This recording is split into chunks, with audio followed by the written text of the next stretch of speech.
Today, the adventure consists of getting into this massive junction box to get the transfer switch wired in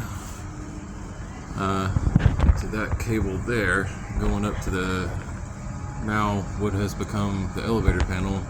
Generators right on the other side of the transformer there. But yeah, it has dramatically changed over the past year and a half on what's going on. But yeah, I'm gonna get everything all connected together, get my taps made, and here in about 10 days take all of this out of here and put the actual one in. This is the temporary main distribution panel. But yep, fun. We are getting a new parking lot. Yay!